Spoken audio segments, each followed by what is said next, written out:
Tout savoir sur la fiscalité des cryptos en 2024 en France, c'est le challenge de cette vidéo. J'ai prévu 3 vidéos sur la fiscalité. Une première du coup pour vous donner toutes les bases pour bien comprendre du coup l'ensemble des obligations liées aux déclarations des revenus sur les cryptos. Une deuxième sur l'optimisation afin de minimiser du coup l'impact de la fiscalité. Et une troisième qui seront plutôt des tutos en fait pour montrer comment se remplissent les différents formulaires. Si tu ne veux pas louper du coup les prochaines vidéos, je t'invite à t'abonner et activer la cloche. Et on attaque du coup par la première vidéo pour bien comprendre en fait comment fonctionne la fiscalité des cryptos en France.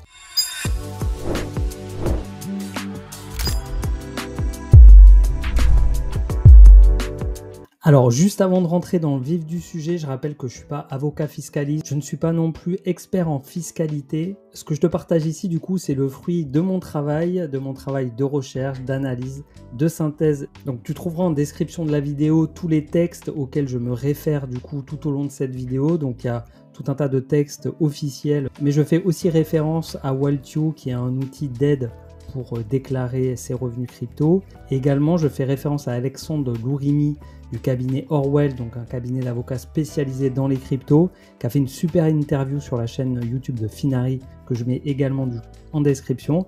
Donc voilà, j'ai fait un travail de recherche, de synthèse que je te retranscris dans cette vidéo. Ça reste ma propre opinion et mon interprétation. Si tu as des doutes sur ce que tu dois faire, je t'invite à consulter un avocat fiscaliste. Ceci étant dit, on va attaquer par la première question à se poser, est-ce qu'on est occasionnel ou professionnel?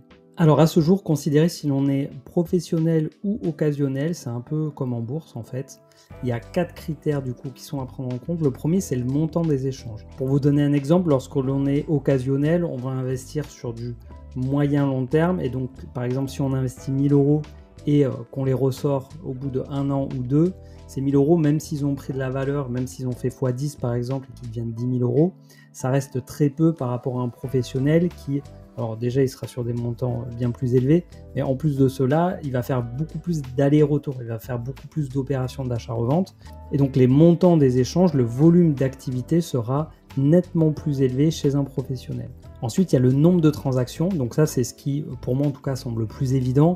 Si on prend la différence entre 50 opérations, 50 transactions par jour ou 50 transactions à l'année, entre les deux, on comprendra vite qui est le professionnel et qui est du coup le particulier. Ensuite, il y a le nombre et le montant des retraits en fiat, parce qu'effectivement, si aujourd'hui vous utilisez 80% de vos revenus issus de la crypto pour vivre, si vous alimentez votre lifestyle par des revenus issus de la crypto et non d'autres sources de revenus comme le salariat par exemple, forcément, dans ces cas-là, vous pouvez être considéré, potentiellement en tout cas, comme un professionnel. Alors que si vous êtes plutôt un investisseur et que vous faites grossir votre patrimoine financier, à ce moment-là, ce n'est pas les gains issus des cryptos qui vont vous permettre de pouvoir assurer votre quotidien. Et enfin, le 4e critère qui est probablement le plus important, c'est la sophistication des moyens. Donc, c'est tout simplement d'utiliser les mêmes outils que les professionnels. Si je me réfère à l'interview d'Alexandre Lourimi, donc sur la chaîne de Finari, il explique que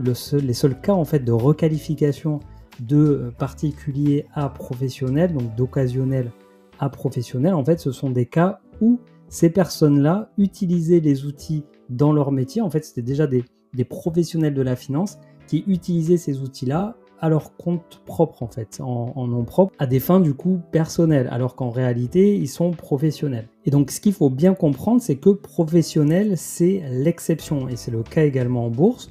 Donc, il y a un débat qui est très présent pour dire est-ce que je suis professionnel ou occasionnel. Dans 99% des cas, vous êtes probablement des particuliers. Donc, c'est une activité qui est considérée à titre occasionnel. Donc, à moins que vous ayez un doute, vraiment consultez un avocat fiscaliste, mais dans la majorité, grande majorité des cas, vous serez soumis à l'article 150 VH bis du Code général des impôts, dont je vous mets un lien également du coup dans la description. Alors la déclaration, elle ouvre le 11 avril 2024, donc elle est certainement ouverte lorsque vous regardez cette vidéo puisqu'elle doit sortir le 11 avril 2024.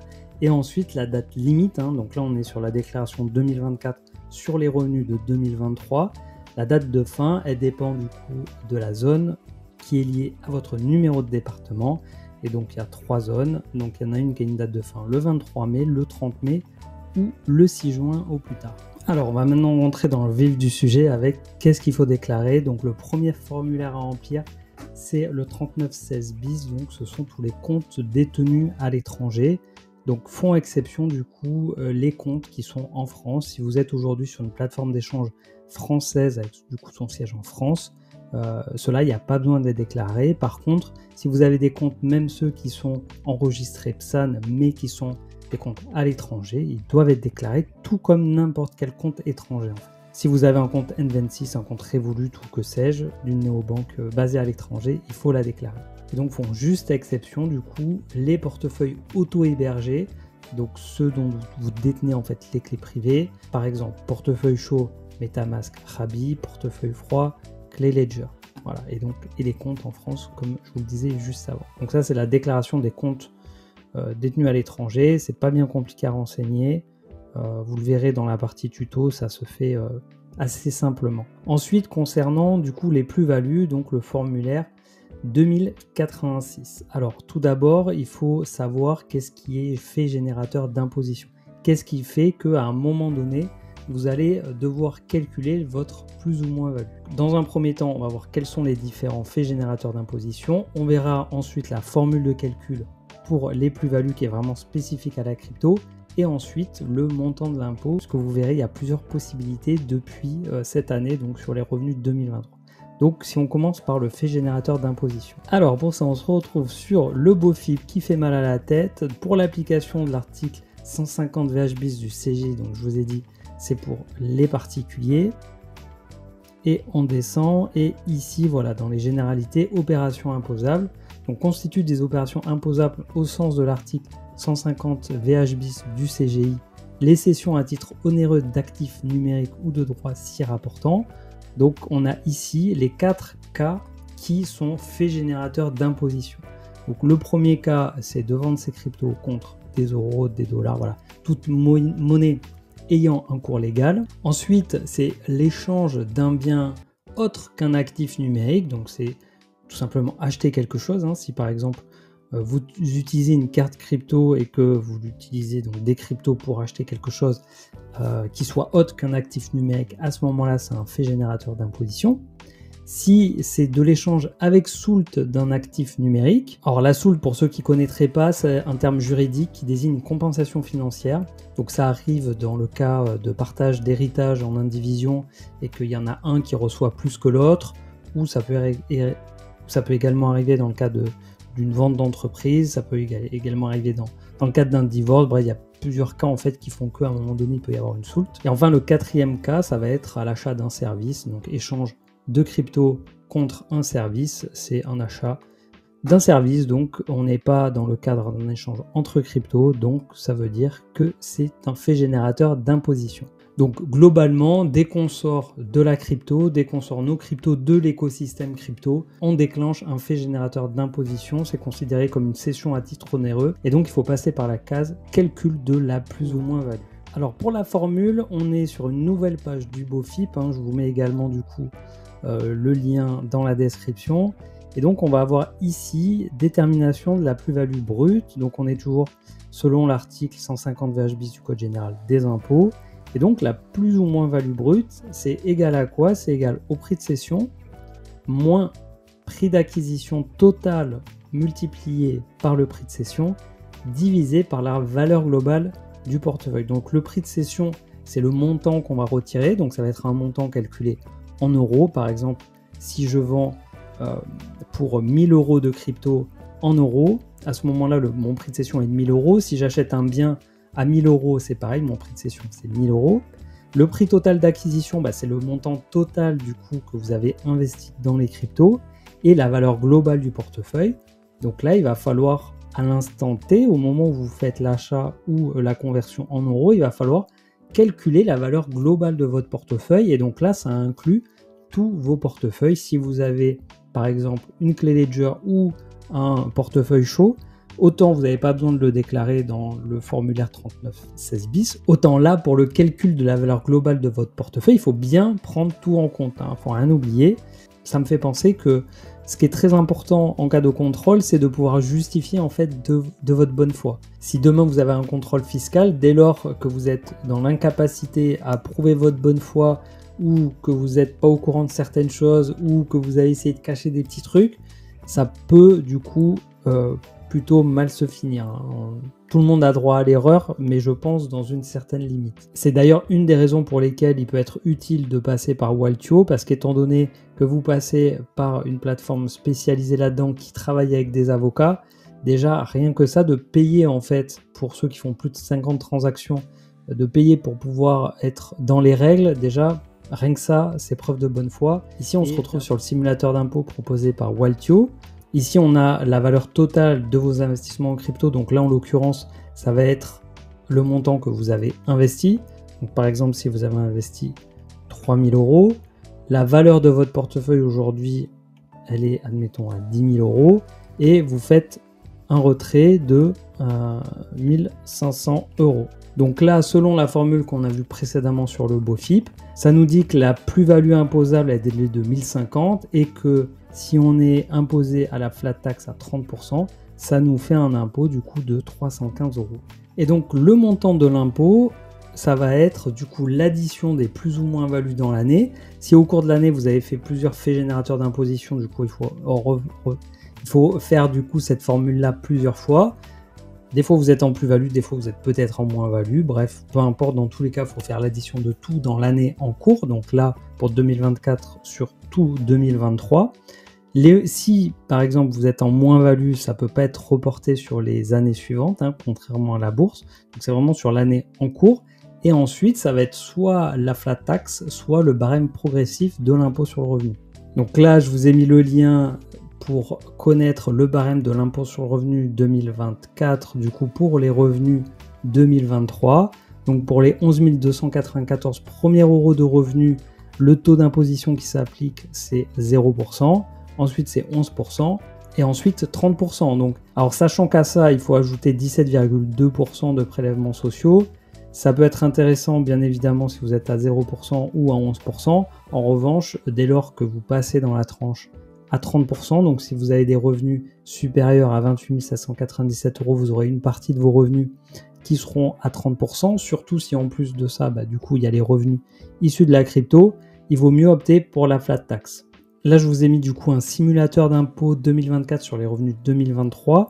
Vous renseignez du coup ici toutes les informations comme si vous faisiez votre déclaration, et en fonction du coup du taux d'imposition que ça va vous indiquer, vous verrez du coup si c'est plus intéressant pour vous d'être à la flat tax ou au barème progressif de l'impôt, et on verra dans la vidéo tuto les cases à remplir et également à cocher si vous voulez être au barème progressif de l'impôt. On va finir cette vidéo par les différents revenus issus de la crypto autres du coup que les plus-values, et pour ça on va aller sur le guide de la fiscalité des actifs numériques qui a été écrit par Waltio en collaboration avec le cabinet d'avocats fiscalistes Orwell. On retrouve dans la deuxième partie donc les modalités d'imposition des différentes opérations. Donc les cessions à titre onéreux, c'est ce qu'on a vu, c'est le système du coup des plus-values. Ici on a le stacking, le lending, les salaires, le play to earn, le minage, le gambling, les airdrops, les donations, succession, emprunts, produits dérivés. C'est très complet, donc le lien est également dans la description. Alors si on prend le cas du stacking, donc il nous explique du coup qu'est-ce que le stacking, comment ça fonctionne. Et donc en fait, ce qu'il nous dit, c'est que comme pour le minage, les gains de staking devraient être en toute logique relevés des bénéfices non commerciaux au titre de l'année de perception et des plus-values d'actifs numériques au titre de l'année de cession. Donc ça signifie quoi? Ça veut dire que tout ce qui est perçu au fur et à mesure, c'est à déclarer dans les BNC. Et ensuite, si jamais vous les revendez plus tard et qu'il y a potentiel plus ou moins value, à ce moment-là, il faut du coup appliquer la formule de calcul des plus ou moins values. Alors ça, c'est la théorie, parce que dans les faits, en tout cas, moi je connais personne qui déclare des revenus liés aux cryptos dans les BNC. Généralement, ça se fait au moment de la revente et les actifs numériques, du coup, ont été considérés comme acquis à titre gratuit, donc comme c'est mentionné ici. Donc généralement, c'est ce qui se fait. Et si jamais vous les déclarez au BNC, ça change la donne quand vous calculez du coup vos plus-values. Si par exemple vous percevez pour l'équivalent de 1000 € de gains du coup en BNC liés au stacking. Si vous les déclarez au titre des BNC, à ce moment-là, quand vous les revendez et que vous calculez du coup votre plus ou moins value, il va falloir intégrer, les 1000 € vont être considérés comme la valeur d'acquisition, donc il va falloir les ajouter au montant investi dans le calcul de votre plus ou moins value. Alors que si vous n'avez pas fait de déclaration de revenus au titre du BNC, à ce moment-là, c'est considéré comme zéro. Ensuite, concernant le lending, donc c'est encore différent, hein, c'est le principe de prêter de l'argent.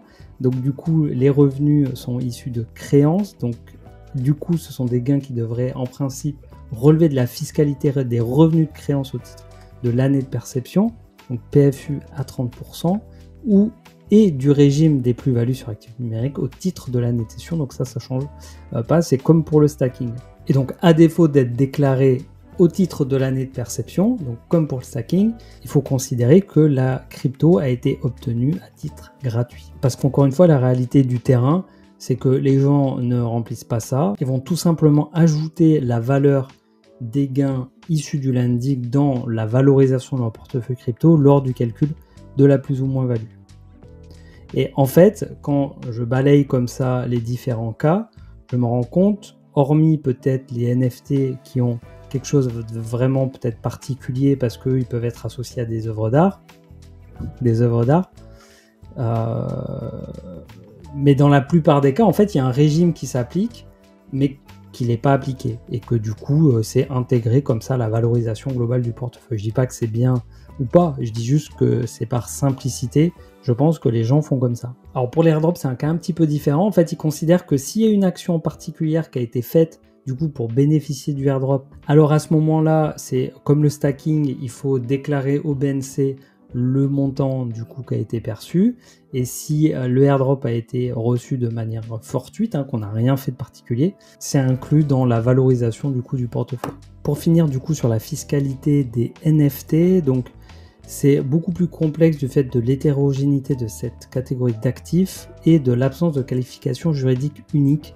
En effet, le NFT peut être considéré différentes formes, donc il peut être assimilé à un actif numérique comme une crypto. Donc là, à ce moment-là, c'est le régime fiscal applicable aux actifs numériques, donc comme on l'a dit plusieurs fois, 150 VHBIS du CGI, et les transactions des cryptos et des NFT ne généreraient pas d'imposition. Tant qu'on est dans la sphère crypto, du coup, pas d'imposition. Par contre, si vous vendez des NFT en euros, à ce moment-là, du coup, c'est le calcul de la plus ou moins value qui s'applique.